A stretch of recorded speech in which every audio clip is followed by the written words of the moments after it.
Hello, everyone. Welcome to another episode of Deep Dive into the politics and economy that govern the global landscape. I'll be the host for today's program, and my name is Nauraiz Rana. And with me, I have Haroon Khawaja.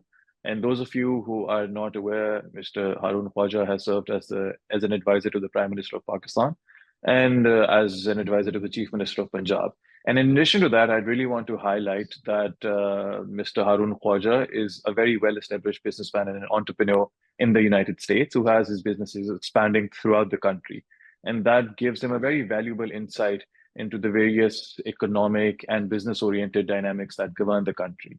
And on that note, I would like to introduce our topic for today, which is the U.S. elections. And on that, I would like to welcome Haroon Saab and ask him how he feels, where his intuition is in terms of the direction that the current landscape is leading towards, given that the presidential election is going to take place on November the 5th in just a few days now. Bismillah ar-Rahman ar-Rahim. Thank you, Nauraiz. That's $1 million question, if anyone can answer that. But we can sure try to analyze from the given circumstances and the information that we have so far. But before I do that, I guess most of the audience would know this, but for those who don't know, let's give a little background on the U.S. elections, how it's conducted and what it consists of. So there are direct elections for the president in the United States every 4 years, for senators every 2 years, and they're elected for 6 years. Right? So every 2 years there's elections, and every time a senator is elected, it's for 6 years. He's elected and for the 6 years. congressmen every 2 years, and they're elected for 2 years. For 2 years, yeah. So it's very interesting, right? There are 50 states, obviously, and each state has electoral votes.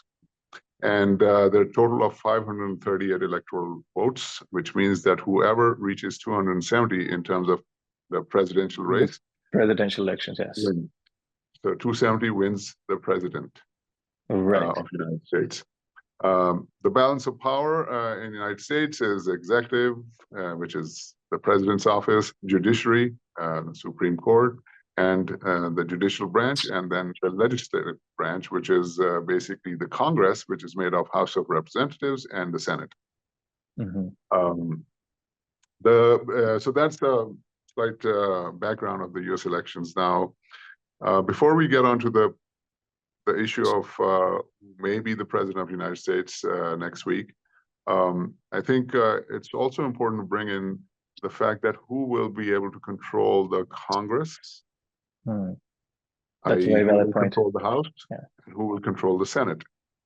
For that, generally speaking, the party who wins the Senate loses the House, or vice versa. And I think even this time there's likelihood that one party is going to control the Senate, the other one is going to control the House, right? And that's the beauty about the U.S. politics, the U.S. Public opinion, that this is the check and balance that the U.S. politics, U.S. people, they have on the executive on the branch. So that's how they're able to maintain that balance between two opposing sides, yes, and keep a check. Absolutely. Now, coming to the president, it's a very tight race, as you know. The strange thing was, about 3 months ago, I was watching the debate between President Biden and President Trump, and when the debate ended, I thought to myself, well, he didn't do that great, Biden, but it wasn't that bad either. So it was, it was a neutral kind of a opinion that I had, at least. When I woke up in the morning, geez, it was all over the place. Everyone was saying that he needs to go. And that came as a surprise to me. And lo and behold, in 3 weeks or 4 weeks, he had to leave. And suddenly, Kamala Harris was the candidate. Now, if you think about it, so you have Trump, which is a mega political figure in the United States. Biden, mega political figure in the United States, 50 years in the Senate. Both were holding cannons and they were firing at each other. And there was a lot of excitement about the presidential race. And suddenly one fine morning, boom, Biden is gone. And you've got this big figure holding a cannon, Trump, and you've got this, a mini-me out of nowhere comes in Kamala Harris, and she's holding a pistol. And imagine what's happening, right? So Trump with his cannon is firing his shots, and he doesn't know who to hit. He doesn't know how to handle Kamala. And on the other hand, Kamala is holding a pistol, and everywhere, any shot that she shoots goes and hits Trump, because Trump was such a big target and Kamala was a small target. So it was very interesting. At that time, I thought to myself, well, who is the genius who planned this? And I was talking to someone, and those people they were of the opinion, people like Obama, people like Bill Clinton, even George W. Bush, who's kind of crossed the lines and come in the support of the Democrats. So these people, and of course perhaps the American establishment, they crafted this whole strategy, and the result is that Biden was going really low in his ratings, and now today you have the two candidates, Kamala Harris and Trump, they're neck to neck. So it's very interesting. Yeah, it's been like a welcome strategy, like a comeback strategy actually for the Democrats, that they've been able to kind of reinvigorate their chances of winning the presidential election by asking Biden to leave his seat and his candidature, and in this and in his alternative, the Vice President Kamala Harris coming in and being nominated as a presidential candidate. And now, but just switching a bit, so, based on your perspective, and you've been in the US for quite a lot of years, and you're very well integrated with the business community and are well versed with the economy as well. How do you feel that during Biden's period of administration, last 4 years, the economic condition, the economic decisions, and the business market have shaped the might likely shape or impact the coming presidential election? Has that favored or tilted this more in favor of Trump, or do you think that the Democrats were able to do a fairly decent job in managing, both the business landscape and the larger macroeconomy of the country? Well, let me try and answer this. Let me walk back. Picking up from when Biden kind of bowed out of the race and Kamala Harris came in, what she was able to do was, Biden was running really low in ratings. Yes. And Biden's exit and Kamala's and joining the race, she galvanized the base of the Democratic Party, which was kind of aloof, which found itself disconnected with Biden, because there's a lot of young voters who form part of the Democratic base, and they are certainly perhaps left of the center, and perhaps even more towards the left. There's a lot of the gender issues, the Roe v. Wade issues. All these people, they support the Democratic Party, but were kind of isolated due to the policies that Biden was following, and Kamala has been able to, or Biden's exit has been able to galvanize this support. So now they're back, they're supporting their party. Now the question is, why did Biden isolate this whole Democratic base? I think from the economic perspective, it's a mixed bag. Biden was able to control the inflation. It was slow. Initially, Biden did. He did contribute in fueling the inflation by extending the handouts that Trump was giving during COVID and post-COVID. So that was the real trigger to exactly go all the way to 8+% of exactly 99%. But I think during the past 4 years, their policies, and especially the Biden administration, let the Fed do their job independently, and they kind of managed the. They were also late in tackling the inflation problem. However, they have been able to kind of rein in. So I think in the end analysis, although it was a little late, but they have been able to control the inflation, which is a plus point, which goes to their credit. The But second usually, thing, But I was just going to add, but usually, like historically, if you look at it, the Republicans are considered more pro-business, like they're seen to implement more pro-business policies, and usually the stock markets, even during Trump's time, went to an all-time high. So, do you think this might factor in the support for Trump or the Republicans? well, the stock markets are still, at their peak, so they're continuing to break all the previous records, and you never know how long it's going to last. But the thing is, see, from Biden's perspective, what he did was he brought in the an act of he brought in a law which was focused on green energy. He brought in a law which was focused on climate, controlling this climate issue. He wanted to, or he has been able to create a lot of jobs based on green energy side, and he has been very, very anti-China, and so he's imposed tariffs on China, although Trump says that he's going to double the tariffs of Biden. So, from that perspective, also, that is also a plus point that he brought to the economy. There's a lot of EVs, electric vehicles, that you see on the roads in the United States. And we're going to go over it. What's the difference between Biden and Kamala Harris? And one of the things is electrical vehicles, which Kamala Harris, she wants to promote even further. However, Trump, on the other hand, kind of thinks, well, it's a good idea, but he feels that the gas-driven cars are more reliable.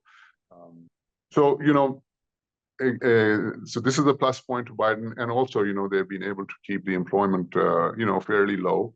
It's been, in the low fours. Low fours, exactly. So these are the plus points.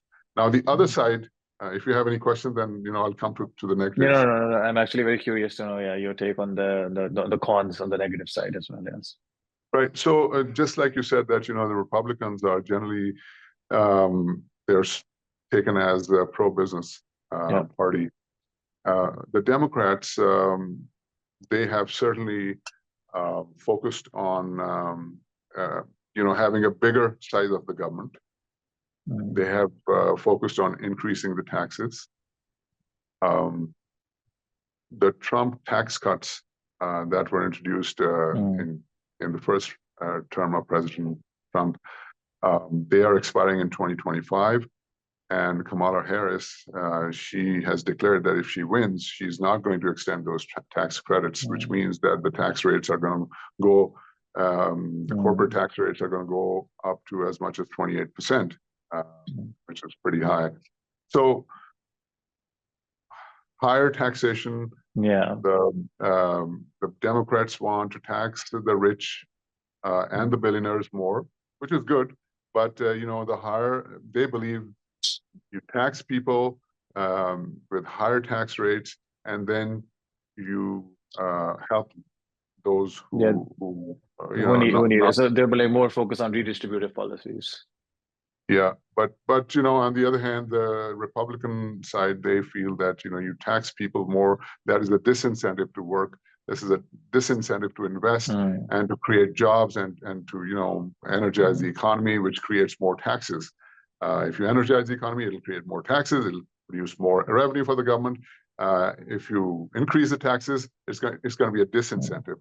So this is two different. There's an argument exactly on both sides. So I think from that perspective, the government size has definitely increased. They have already started increasing the size of IRS. So from the perspective of business people, it's not very welcome. And it's unnecessary intervention of government, which in an economy like United States, it's not something that one would expect. So all these things definitely, there are plus sides and there are negatives as well. So that's where we stand. So, now shifting a little bit away from the economy, I just want to focus, kind of make the bridge between the U.S. and Pakistan now. I take this opportunity to, put forth you yourself are a bridge between the two countries. So, you'll be very well apt to answer that. We've seen that the Pakistan American group, the PAC, recently endorsed President Trump in place of Biden. And one of the reasons that is surfacing is the fact that there's a huge pro-Imran Khan lobby that exists within the diaspora, the Pakistani diaspora in the U.S., and they felt that the Biden administration did not do enough to rightly support former Prime Minister Imran Khan. And rather than even supporting him, they were in bed with the Pakistan's military establishment and making sure that Imran Khan is off-seated when he was the prime minister. And therefore, that has really contributed to a feeling of resentment with the current administration and towards greater alignment, as we see through the endorsement of the PAC with President Trump. How true do you feel that is? And if President Trump is elected, how do you see that would impact Pakistan's political landscape? Okay, so let's break it up in three different sections. The first one is that from Biden's perspective, when he took power, there was almost no wars in the world. So Trump had a very independent foreign policy where he believes in MAGA, Make America Great Again. That's his motto. That's what he's championing.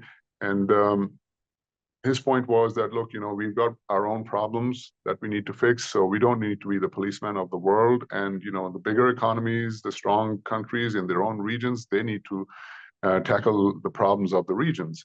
And, he was totally against funding NATO, and he was totally against funding United Nations. So completely independent foreign policy, which was in complete contradiction, if I may say, from the American establishment's foreign policy. Foreign policy, exactly. Landscape. And how they've historically operated in the world.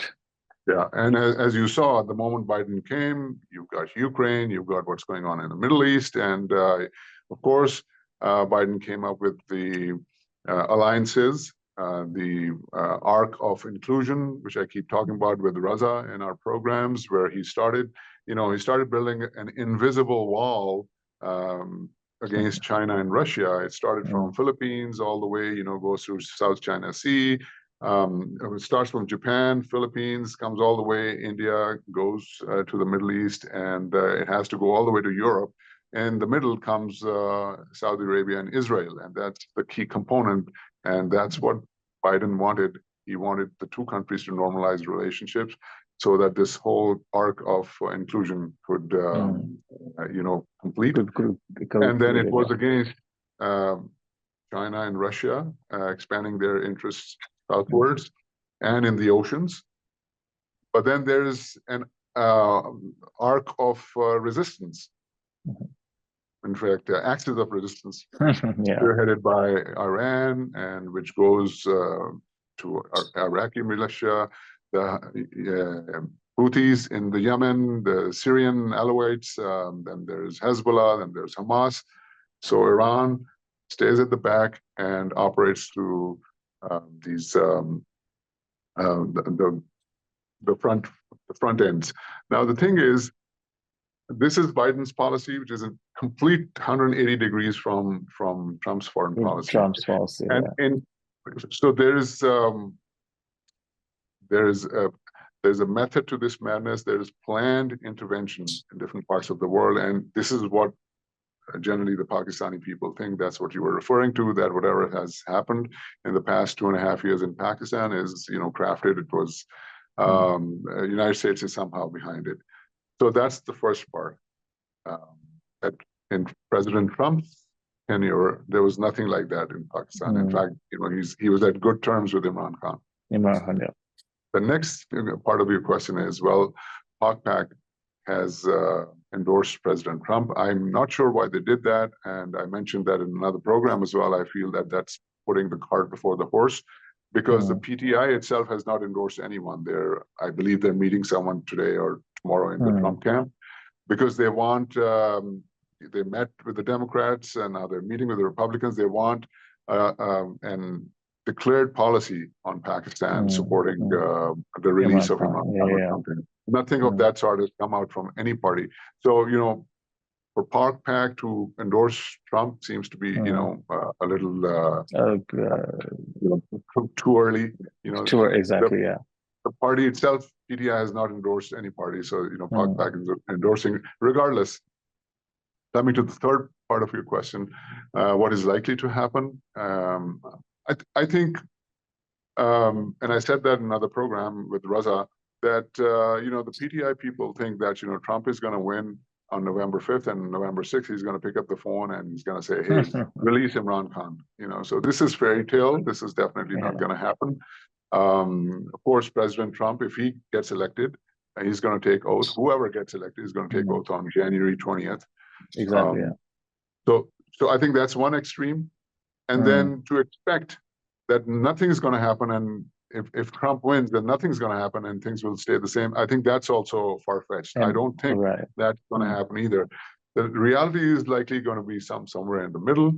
The reason I say that, to close the argument, Nauraiz, is that I think Trump has a personal bond, perhaps not with Imran Khan, but personal bond with what Imran Khan has went through.